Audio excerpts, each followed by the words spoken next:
Welcome back to Bull Sessions here on 680 KFEQ. Here's your hosts, Randy Baker and agronomist Brad Law. Okay, Brad, we made it back again.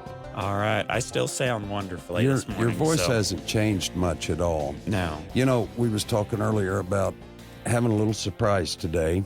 Okay, and I told you I like surprises. You do. And I'd like to, there's a lot of young farm people, a lot of young farm men, farm ladies.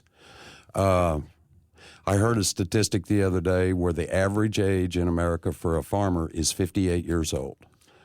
I think I know somebody else that's about 58. You probably are looking at him right now.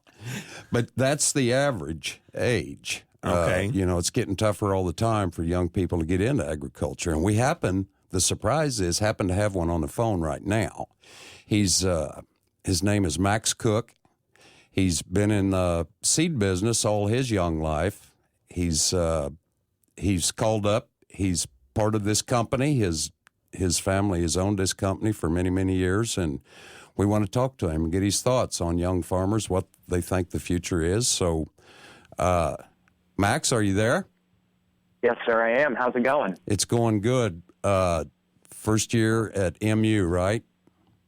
Yes, sir. I'm majoring in economics and international studies here, and then I might minor in strategic studies. But everything's going great so far, considering, how much work is going to go into that. It's going to be really time-consuming. Oh, yeah, it is. No doubt. You had a time-consuming summer as well working, and you was involved in the political end of things a little bit. Tell us about that. Yeah, sure. So over the summer, I worked for a gubernatorial candidate here in Missouri, John Bruner. Yes. And I was basically a paid intern. I did door knocking, event organizing. I did cold calling, basically just anything they really needed me to do. But it gave me a really good look at how campaigns work and how it the mechanics of everything. It's much more complicated than I think a lot of people give it credit for it. More than I gave it credit for before I actually got involved. Sure. No doubt it's a lot more complicated. I mean, how would you like to be in the middle of this thing going on right now with our presidential election? I'm staying away from working on any presidential campaigns, that's for sure. Now, what's this deal about Hillary likes Nickelback? I showed him that picture of you was that the second debate that you was at? Yeah, I actually was able to attend the Wash U debate, not in the debate room, but I was there on campus with all the news outlets and everything. And I was standing behind CNN State of the Union with Jake Tapper, and I was holding up a sign that says, Hillary likes Nickelback. It's just kind of a jab, I guess, that kind of younger people make nowadays. But Hey, I like Nickelback. I mean, my wife was like, wait a minute, I like Nickelback too. What was wrong? But we don't like Hillary. Max, they're telling my age because I didn't know who that was, okay? I'm an old redneck. But it's been explained to me, but I get it now. So, yeah, you took a little jab there. That was cool. Yeah, it was all in good fun, just satirical. Yes. Sure. So I bet that was exciting, though, to be out there in the midst of all of it, since you're kind of looking at that avenue, aren't you, someday? Yes, I am. I'm keeping all my options open. That's kind of why I'm studying what I am with econ and international studies. So that way, I can work in the private sector, but, if I ever want to go into public service one day, that I'd be prepared to do that as well. You've got it figured out, don't you? You do. Okay, you've been around the Nico seed farms down there and Willcross all of your life, I know, dealing with the research farm, the plots, and all of that down there. What's your take on young people going into farming now? So I grew up in a smaller town, Harrisonville, Missouri. It's a town of 10,000. So it's much more rural than I'd say where the majority of people my age are living right now. Sure. There's a lot of people going into technical jobs. I'd say that there's still an interest in agriculture, but overall, I honestly, in my generation, don't see as much of a passion for it, and maybe I'm wrong, but whenever I'm looking at, youth in the entirety of the United States or even in just Missouri, I don't necessarily see it going that way with their interests. But I'm a huge advocate for technical training and, agriculture occupations because it's really important. I was actually reading a statistic that I think the global demand for food will double by 2070, which is, it's huge considering the population, but we're working with less land than we ever have before. So it's very important to, make sure that we have very qualified individuals in the agricultural sector. We got to go forward. I mean, like you said, it's a high-tech world we're in now, a lot more mouths to feed worldwide. The United States is still the breadbasket of the world, and making all these things come to pass is going to be a huge undertaking. But it's concerning to a lot of people who's going to be doing that. Like you said, your young people, age group, are getting into more of the technical end of it. We surely are going to have some to actually do the hands-on. We've still got Brad. He's not an old man yet, but he'll still be doing the hands-on, and hopefully his children. But okay. Well, you talk about the hands-on in farming. I come across this definition of farming. I may have read it before, but I really like it. It said that farming is a noun. It's the art of losing money while working 400 hours a month to feed people who think you are trying to kill them. Yeah, okay. Well, maybe that's why Max is going down a political career. That might be safer. I mean, one of my deal about young people getting into farming, if you think you want to farm, you need to take your hand, set it on the door of the truck right where it closes, and slam the truck door on your hand. And if you think that, okay, that wasn't that bad, I still think I want to farm, go around the other side on the pasture side and slam that one in there. And if you can go through that, then you might be able to cut it as a farmer. You'll be okay. You'll be okay. That's because good. That's, I mean, that's what it takes. And like when I think about politics and farming to try to tie everything together, how do you feel about like subsidized crop insurance or the Ark County and PCL payments that are, a lot of people got Ark County or PCL payments this fall? Mm-hmm.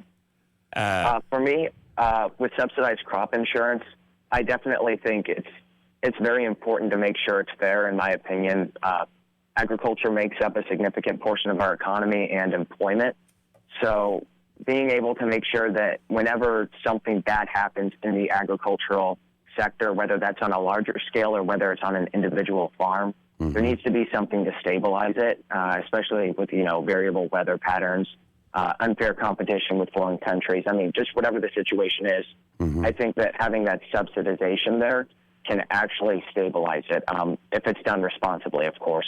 But from what I've seen, or the research that I've seen at least, it's been working out quite well. I believe there was a farm bill that was passed in 2014 that concerned that. Right.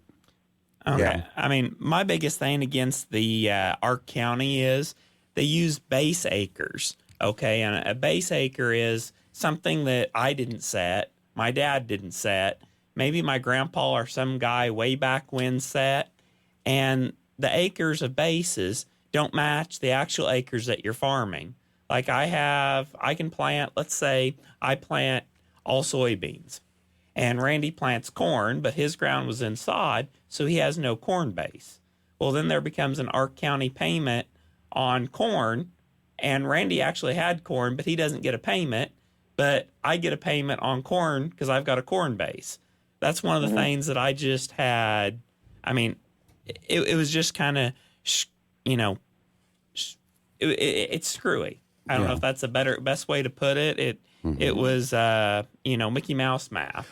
Well, have you seen anything in our government other than that would be other than perfect? Well, there's I think the military pays like $200 for a claw hammer or something. Yeah, that happens at times, I've heard. But that's one of the things that as the producer on the end, you're like, why does this stop at the county line? Because it's this county versus that county, and well, the east end of the county got nailed, but the west end didn't, because I'm right on the county line for Gentry and Andrew at my house. Actually, on west of my house, the property line is about where the county line is. And that was just always something that stuck out on me. But I went and I run some numbers for you. I called my crop insurance lady, and I don't know if everybody knows this, but just for some random numbers, the producer premium on, let's say, if you were taking 70% corn, 70% insurance level of your APH of enterprise units, the total premium would be, let's say, on 300 acres. I just did 300 acres just to get an even number, which is going to be $10,751, and the producer would only have to pay $2,150 of that. Mm-hmm. So, I mean, that's a huge amount that, I mean, it means a lot to the farmer that if they don't look really close at their crop insurance bill, or if you go up to higher coverage on corn, let's say if you're at the 85% level on the same acres, it was taking $9,000 versus it was going to pay for almost $10,000. Mm-hmm. Well, Max, I don't know where the end to get to all of that is, as far as what, we got a lot of work to do. Mm-hmm. We need people like you in Washington to deal with it. Well, Max, we're coming up on a commercial break here. We understand you've got to go now. Will you come back on the show again soon? Yeah, absolutely. Just send me the invite. We would love to talk to you more and get your insights as a young man. I mean, I've known you for a long time and watched you grow up. I'm very proud of you and the direction you're going. It's awesome. So thank you, Randy. I appreciate that. You're very welcome. We appreciate you and all you young people. And we're going to talk to you again real soon. But as for now, we'll be coming back with Bull Sessions with another little surprise on 680 KFEQ.